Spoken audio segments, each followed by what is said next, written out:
Alerte coronavirus. Attention, attention, le coronavirus se transmet très facilement et fait des ravages. Pour l'éviter, le port du masque de protection est obligatoire en tout lieu.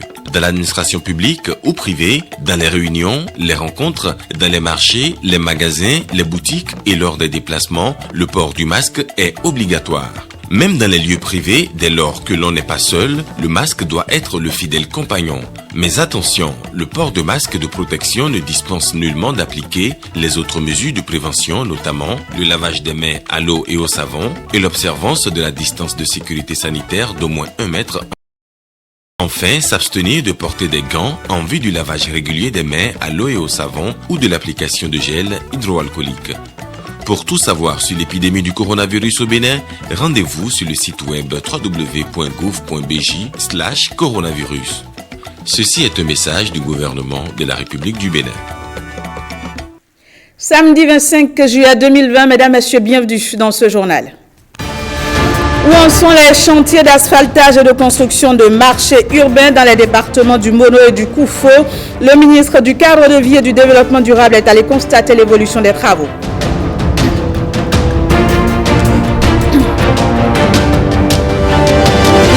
Contre la violence basée sur le genre, le guide d'accompagnement élaboré récemment à cet effet a fait l'objet d'un atelier pour sa validation.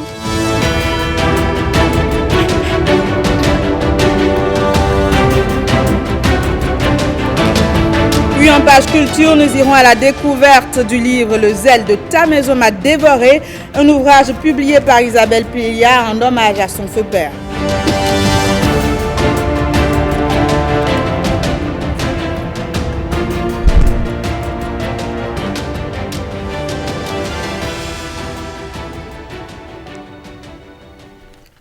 À nouveau, bienvenue si vous nous rejoignez sur la télévision nationale. Descente du ministre du Cadre de vie à Lokossa et à Zové jeudi dernier. Objectif, constater le niveau d'évolution des travaux d'asphaltage à Lokossa et celui des travaux de construction du marché régional d'Azové. Lénaïque Agbazaou et Alexis Kenom pour le point.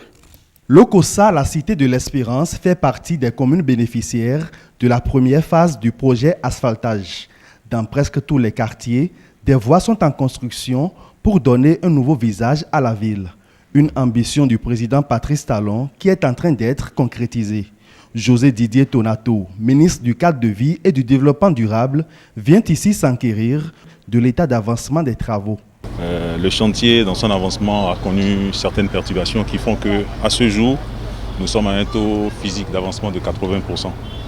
Et sur le planning que nous avons présenté, le plan d'action, nous nous sommes projetés avec ce qui reste à faire, avec les moyens que nous déployons, nous sommes projetés jusqu'à fin octobre. Mais nous travaillons pour le rapprocher le plus possible. 80% comme taux d'exécution physique pour un chantier qui devrait être livré le 21 juillet dernier. L'autorité ministérielle invite l'entreprise en charge des travaux à la célérité afin de rattraper le retard observé. Lokossa, aujourd'hui, il faut le dire, c'est le dernier des 12 lots asphaltage. C'est le dernier des 12 lots asphaltage, ce n'est pas bon. Et donc, il nous faut trouver une solution. Il y avait des problèmes techniques, des problèmes de sol qui, objectivement, ont compliqué la réalisation des travaux. Ce qui est heureux, c'est que des solutions techniques ont été trouvées et sont déjà en cours de mise en œuvre. Donc, c'est très positif. Je souhaite simplement qu'on reste dans cette dynamique-là. Aujourd'hui, par hasard, c'était le délai de la fin des travaux, le 21 juillet. Donc, en décidant de venir aujourd'hui, j'ai pas fait exprès, c'est tombé dessus comme ça. Normalement, je devais être en train d'assister à la réception provisoire des travaux. L'entreprise demande un délai que nous ne pouvons pas accepter. Et la réception, ce sera fin septembre. Donc nous allons travailler le planning dans ce sens-là.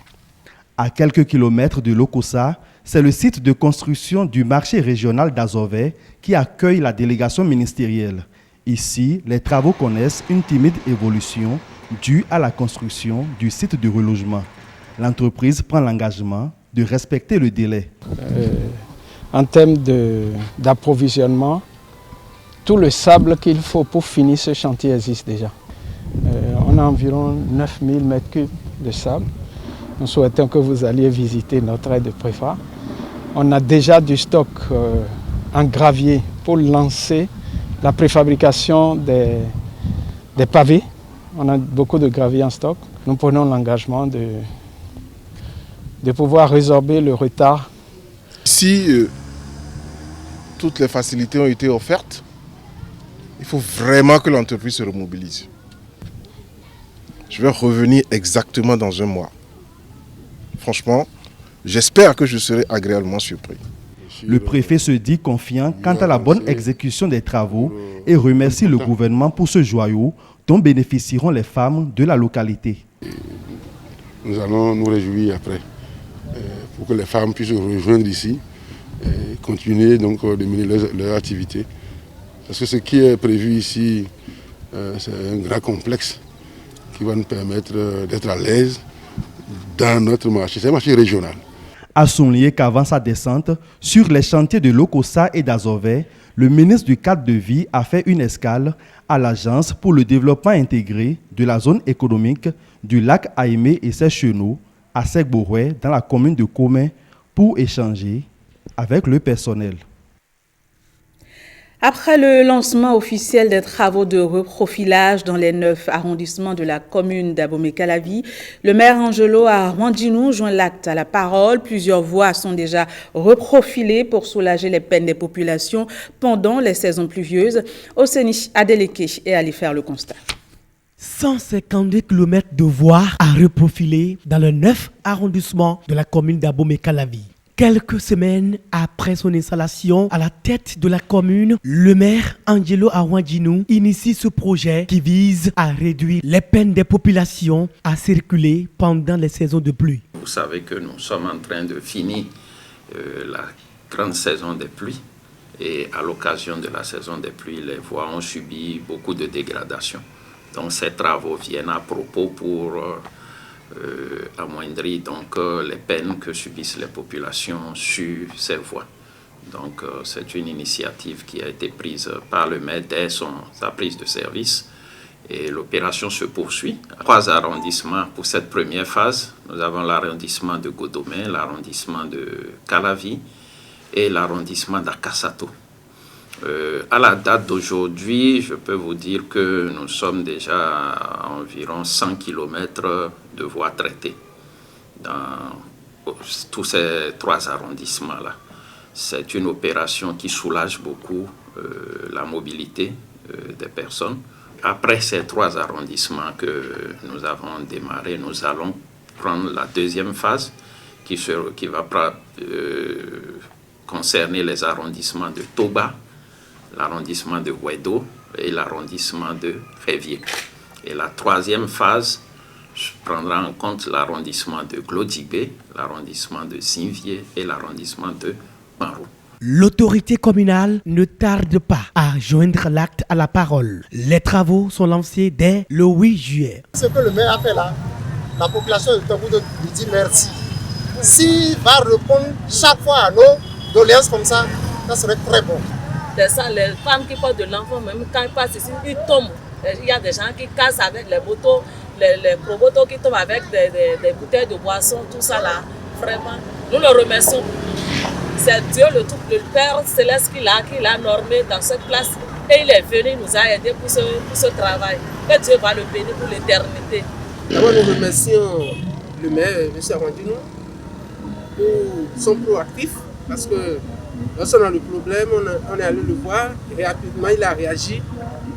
Là, nous sommes contents de ces actions et nous demandons pour que ces activités puissent continuer normalement, pour que regardez de part et d'autre, il y a des pavés qui viennent s'arrêter, si on peut nous compléter ces pavés-là, pour que ça puisse être bien éclairé.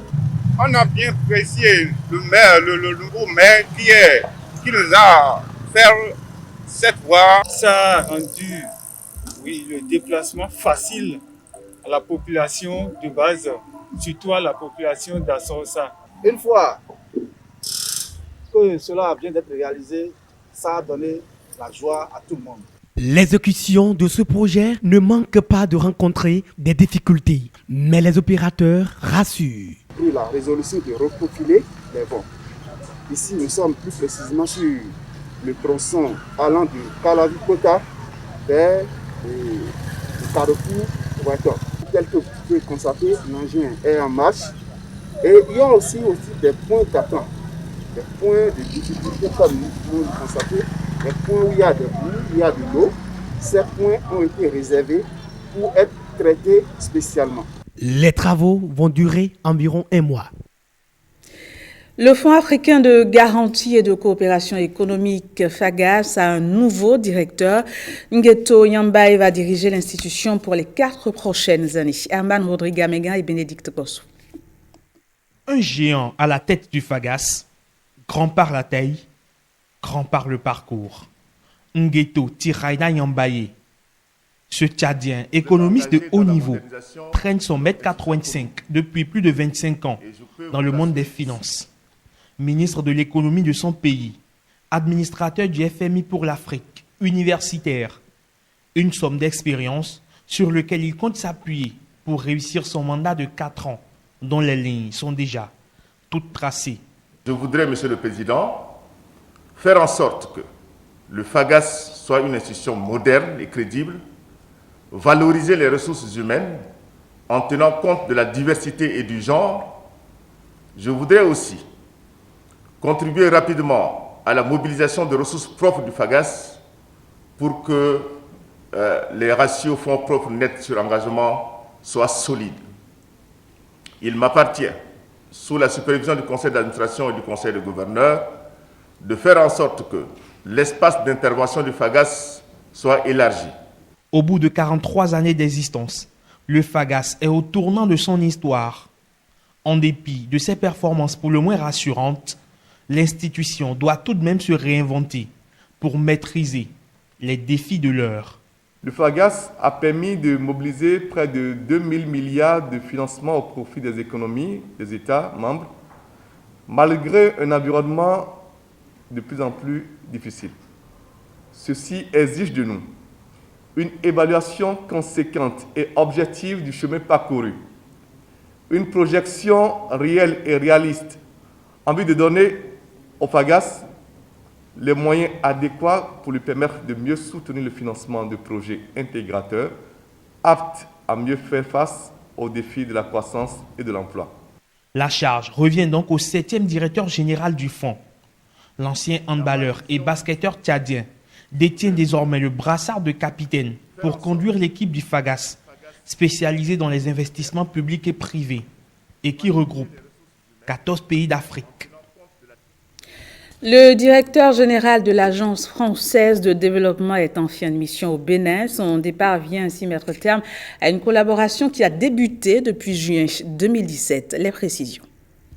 Pendant son séjour, un partenariat solide a été noué entre le ministère de l'Énergie et l'Agence française de développement. En partant, Adrien Aye a la satisfaction d'avoir pu initier toute une série de projets au bout de 3 ans. Aujourd'hui, on a à peu près 5 projets dans le secteur de l'énergie qui sont en exécution ou en instruction. Ça représente à peu près l'accès à l'électricité pour 800 000 personnes. C'est aussi la première centrale solaire photovoltaïque qui va bientôt sortir de terre au Bénin de 25 MW.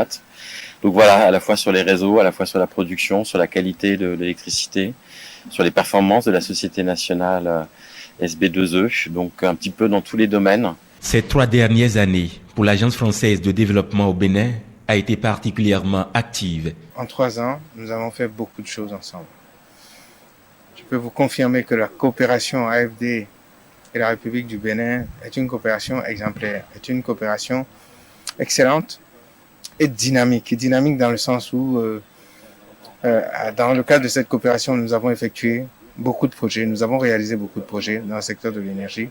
Ça nous a beaucoup aidé à redresser le secteur en associant donc à tous les autres soutiens que nous avons. Je crois que on peut donner cette coopération un exemple. Nous avons apprécié cette collaboration, surtout qu'avec son prédécesseur, Il avait déjà une dynamique qui existait, qu'il a essayé de maintenir. Partenaire historique, l'Agence française de développement accompagne le Bénin depuis 1956 vers une croissance durable. Après s'être entretenu avec les professionnels des médias, le ministre de la Communication était ce vendredi au cabinet de la Haute Autorité de l'audiovisuel et de la communication. 2 questions ont retenu l'attention des 2 partenaires. Suivez. Alain Oronla en mode défenseur de la presse. La problématique de la fermeture des médias en ligne et l'appui de l'État à la presse ont été au cœur de l'entretien. J'ai obtenu du président de la HAC des assurances pour un retour rapide à la normale quand on aura élaboré un cadre pertinent et approprié pour que les professionnels des médias en ligne puissent exercer dans un bel environnement leur art. S'agissant de l'appui de l'État aux médias, j'ai sollicité et obtenu la promesse et l'engagement de la HAC à accompagner le plaidoyer des professionnels des médias pour une assistance, une aide publique au développement des médias privés. J'ai obtenu cette assurance et je crois que c'est une excellente nouvelle donnée par l'autorité de régulation et l'autorité de mise en œuvre du programme du gouvernement en matière de médias. Donc je pense que c'est un signal très fort qui a été donné et une promesse de lendemain meilleur pour les professionnels des médias, dont je comprends le scepticisme, mais qui doivent retrouver leur couleur. Parce que ce que nous faisons ne s'inscrit pas, comme j'ai pu l'entendre, dans certains médias très critiques mais objectifs, ne s'inscrit pas dans un agenda politique ou électoraliste, mais dans une démarche cohérente pour redorer effectivement et sincèrement le blason du paysage médiatique, le blason de notre presse, qui, d'ici l'année prochaine, au plus tard, parce que la mise en œuvre peut mettre du temps, mais il y a des pas et des actes qui sont posés au quotidien, au jour le jour, retrouvera ses couleurs, ses lettres de noblesse, et le sourire reviendra, je pense, de manière irréversible sur le visage des professionnels des médias. L'autorité de régulation des médias a par ailleurs reçu les dirigeants du FONAC pour des sujets divers et variés. Des documents ont été échangés entre les 2 délégations et la prochaine réunion qui aura lieu très incessamment permettra d'aboutir sur un résultat que nous allons communiquer à la presse. À l'étape actuelle, nous sommes d'abord au niveau des investigations, nous sommes au niveau des échanges d'informations complémentaires pour les 2 délégations, à savoir la HAC et ses collaborateurs, le président du FONAC et ses collaborateurs. L'imam de Djougou et sa délégation ont également échangé avec le bureau de la HAC. Médecins du monde, l'UNICEF et le ministère des Affaires sociales se mobilisent pour lutter contre les violences basées sur le genre. Un guide d'accompagnement psychosocial a été élaboré à cet effet. Le document a fait l'objet d'un atelier de validation à Grand Popo. Jean-Claude James et Daniel Ada. Le guide d'accompagnement psychosocial, une fois validé, sera un compagnon fidèle pour les assistants sociaux. Mais pour l'heure, tous les acteurs du processus de prise en charge des victimes se retrouvent pour une concertation. L'objectif du présent guide est donc de renforcer de façon continue les compétences des assistants sociaux afin qu'ils soient à même d'offrir un accompagnement psychosocial de qualité aux victimes dans leurs différentes unités de prise en charge. Mesdames et messieurs, l'ambition des Médecins du monde suisse, de l'UNICEF et du ministère des Affaires sociales et de la microfinance est de faire de ces guides d'accompagnement psychosocial des victimes de VBZ un document de référence sur le plan national. Le représentant du ministère des Affaires sociales salue l'élaboration de ce document qui vient à propos. Les violences basées sur le genre sont des préoccupations pour le ministère à la base. Et on le remarque par la création aujourd'hui des CIPEC, qui sont des institutions qui prennent en charge véritablement ces fléaux. C'est le lieu pour nous de remercier Médecins du Monde et UNICEF pour leur accompagnement quotidien de notre ministère. Aujourd'hui, nous réunissons un certain nombre de personnes afin qu'ils réfléchissent et qu'ils valident ce guide d'accompagnement. Je veux vous convier véritablement à un travail sérieux, à une détermination et surtout à une abnégation, afin que nous ayons un guide d'accompagnement suffisamment approprié. Médecins du Monde est au Bénin depuis 2008. Ses interventions couvrent 3 volets, à savoir la santé de la mère et de l'enfant, la santé sexuelle des adolescents et jeunes et les violences basées sur le genre. Culture à présent, lancement du livre intitulé « Le zèle de ta maison m'a dévoré ». Il s'agit d'un témoignage hommage à Jean Plia, publié par sa fille Isabelle Plia au Bénas. Le dit lancement a eu lieu ce vendredi à la librairie Notre-Dame de Cotonou. Nika Norkovi. Plia est un homme pétri d'humilité. Il était érigé en arbre fétiche dans la conscience collective des Béninois. 5 ans après sa mort, l'écrivain Jean Plia est toujours aussi lu et inspire tout autant la plume des témoins privilégiés de sa vie. Isabelle Plia Aubenas est de ceux-là. Sa nouvelle parution est une offrande d'eau pour arroser les racines du grand arbre qui n'est plus. Un devoir de mémoire familiale pour tresseuse de cordes avertie. Je dois vous avouer qu'il m'a fallu beaucoup d'audace pour oser m'attaquer à pareil géant dans la foi. Fût-il mon père.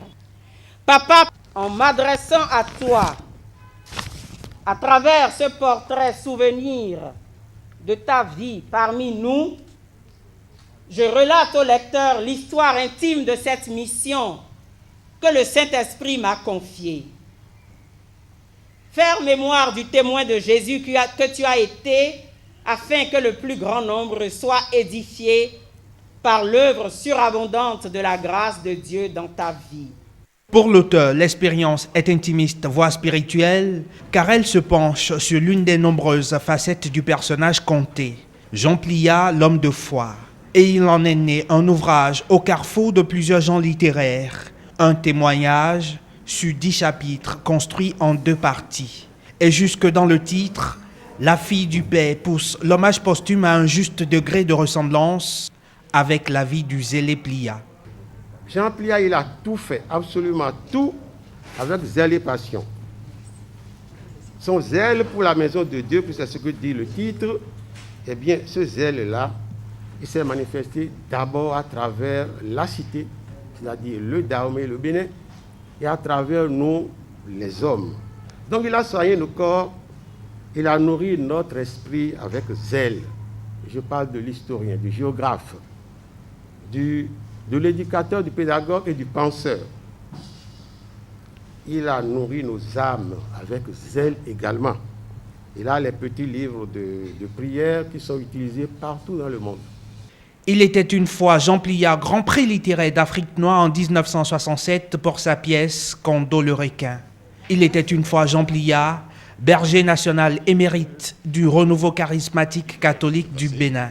1000 vies que tous les témoignages de circonstances n'épuisent pas, 1000 mondes qu'un seul livre n'aurait pas suffi à raconter. Avec le recul, j'ai compris qu'en écrivant cet hommage, j'étais en mission.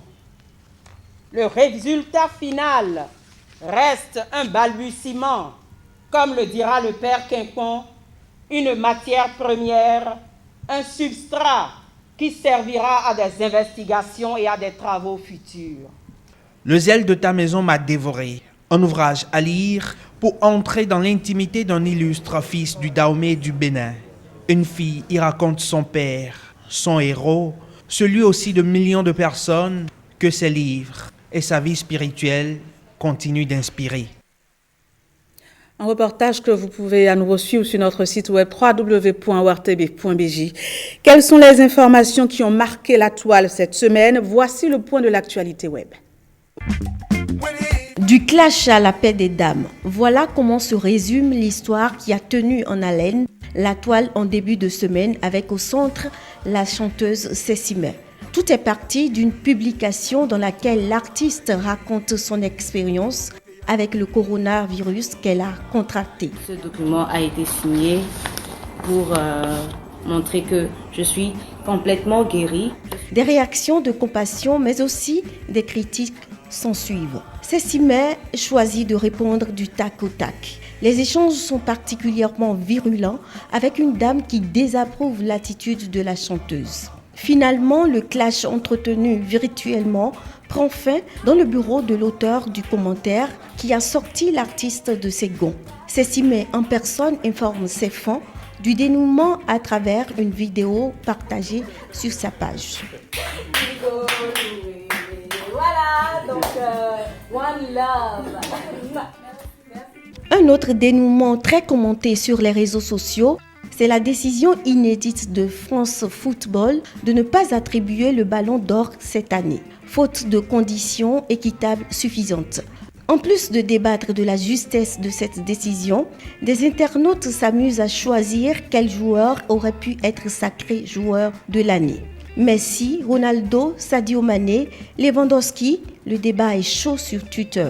Les fans du buteur polonais du Bayern prennent l'affaire au sérieux. Ils lancent même une campagne dénommée Justice pour Lewandowski. Ce dernier mérite selon eux d'être sacré Ballon d'Or 2020.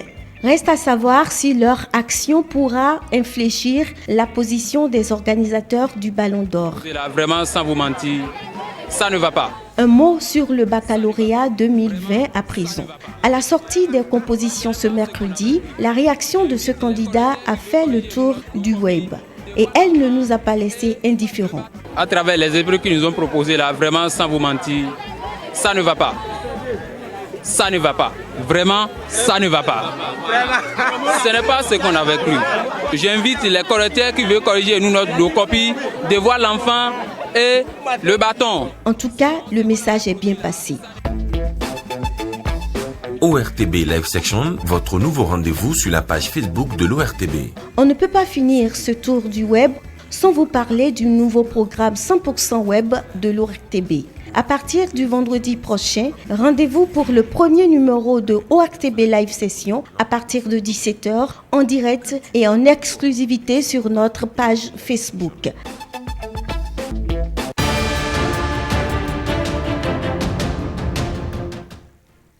Place à présent à la compilation de l'actualité internationale avec Lénaïk Bazaou. Elle est notamment marquée par la généralisation des tests de Covid-19 à l'arrivée aux aéroports français. Regardez.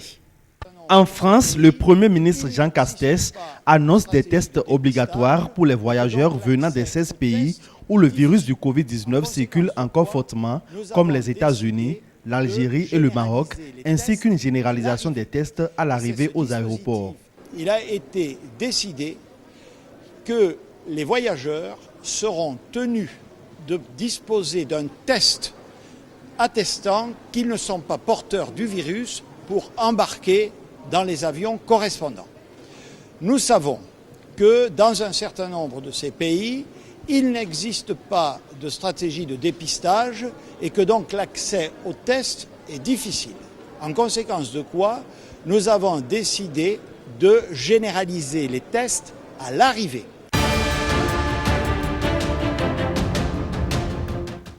Jacqueline Lafont, avocate de Nicolas Zepeda, et Étienne Manteau, procureur de la République à Besançon, sont arrivés aujourd'hui au palais de justice de Besançon en amont au procès du ressortissant chilien Nicolas Zepeda, extradé en France. Il est soupçonné d'avoir assassiné son ex-petite amie japonaise Narumi Kurosaki en 2016 dans le Doubs.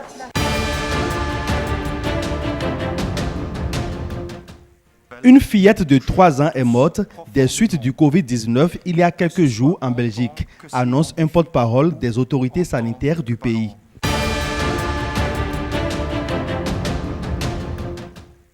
Les cinémas de Pékin ouvrent timidement leurs portes après plusieurs cycles de désinfection, alors que des centaines de cinémas ont rouvert dans de nombreuses villes chinoises le 20 juillet après une fermeture générale de près de 6 mois due au coronavirus. Un cinéma de Pékin a demandé l'aide des bénévoles de l'équipe de sauvetage Blue Sky, une organisation non gouvernementale qui vient en aide aux organisations privées pour désinfecter les zones touchées par la pandémie de Covid-19. Fin de ce journal, merci de votre attention. Très bel après-midi à toutes et à tous. Au revoir.